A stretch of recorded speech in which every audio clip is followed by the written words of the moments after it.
Je suis voyant, médium, numérologue, magnétiseur et conseiller intuitif depuis plus de 35 ans. Ancienne voix des ondes de Chéri FM Montpellier, j'ai guidé des milliers de personnes avec humanité, sincérité et clarté. Aujourd'hui, j'accompagne chacun à mieux comprendre son chemin de vie, ses blocages, ses liens affectifs et ses potentiels d'évolution. Ma pratique a évolué avec le temps. Je vous propose bien plus qu'une voyance. Je vous invite à une rencontre profonde avec vous-même. Bienvenue dans l'espace de la 25e heure, celui où l'intuition et le cœur reprennent leur juste place. Bonjour à tous et bienvenue sur ma chaîne YouTube. Aujourd'hui, j'ai décidé de vous parler de mon métier, de ma mission, ma voyance, avec mon cœur, avec ma vérité. En fait, depuis tout petit, je suis baigné dans une famille qui était déjà dans cet univers-là. Des rebouteux, des guérisseurs, ma mère cartomancienne, un frère astrologue. Je pense que le chemin était déjà dessiné de cette façon. Et cette mission, puisque je pense que c'est une mission, m'est apparue très très jeune par des ressentis très particuliers. Je vous donne un exemple. Ma mère souffrait beaucoup d'ulcères aux jambes et elle me demandait de venir souffler. Et elle me disait, ne souffle pas avec le chaud, mais souffle avec le froid. Alors j'ai cherché mon souffle froid et je lui soufflais sur ses ulcères aux jambes. Quelques jours après, l'ulcère était guéri.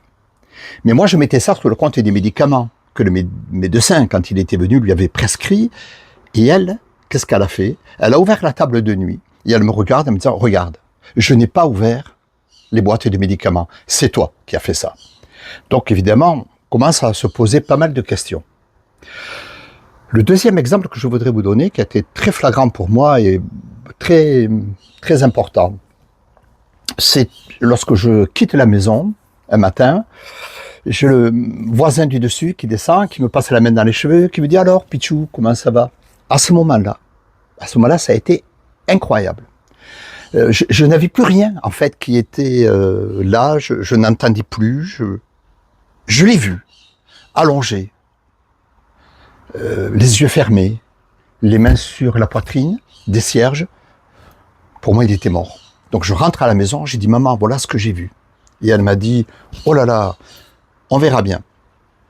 N'y pense plus. » 2 jours après, elle vient me chercher. Elle me dit « Viens, on monte. » Chez le voisin, évidemment, qu'est-ce que je vois? Je vois ce monsieur, comme je l'avais vu le matin, lorsqu'il m'a touché mes cheveux, allongé, mort. Alors vous savez, tout ça, ça marque. Tout ça, c'est très important dans une vie d'un enfant, parce que je me dis, je crois que j'ai pas le choix, il va falloir que je vive avec cela.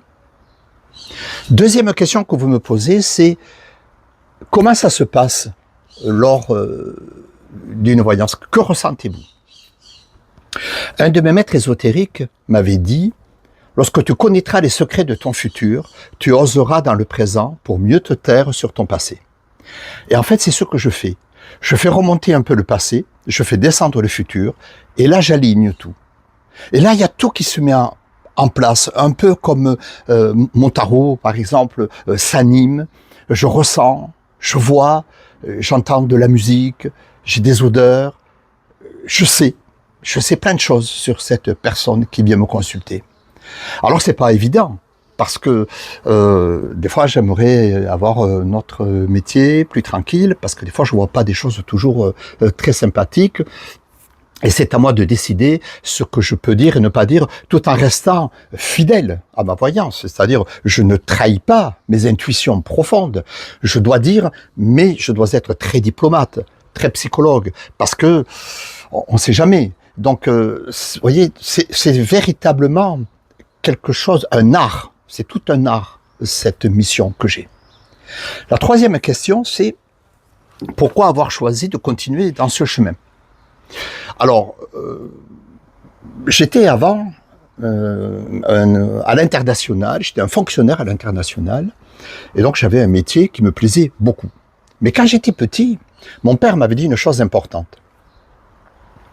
Celle ou celui qui n'a jamais souffert dans sa vie ne peut pas comprendre la souffrance de l'autre.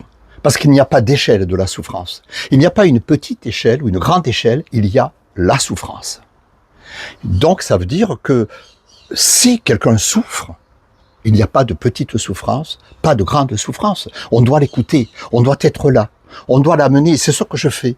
Je dois l'amener sur un chemin de réflexion, mais sans pour autant faire sa vie à sa place. Je suis là pour le guider, je suis là pour lui dire voilà ce que je pense qui serait bien pour vous. Donc on enlève beaucoup de tabous, on enlève des préjugés, on lui parle de ses blocages, on peut parler de tout ce qui peut se mettre en place pour sa réussite, et puis son chemin, c'est à cette personne de le faire. Donc vous voyez que ce n'est pas facile. Ce n'est pas facile, ce n'est pas un métier. C'est vraiment une mission. En fait, moi, je suis juste un intermédiaire qui a été choisi par l'univers, et j'en suis convaincu. Donc, je suis là pour continuer à aider les gens, même au bout de 35 ans de métier, je vais continuer, parce que je sais ce que je peux faire.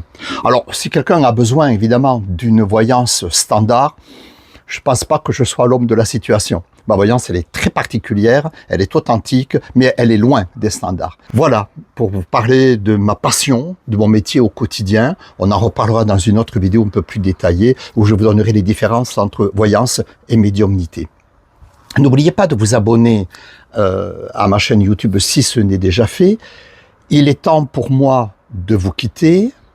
J'ai ma 25e heure qui m'attend. J'espère que vous avez décidé de la vôtre. Je vous dis à très bientôt. J'ai tellement de choses à vous dire. Bye bye.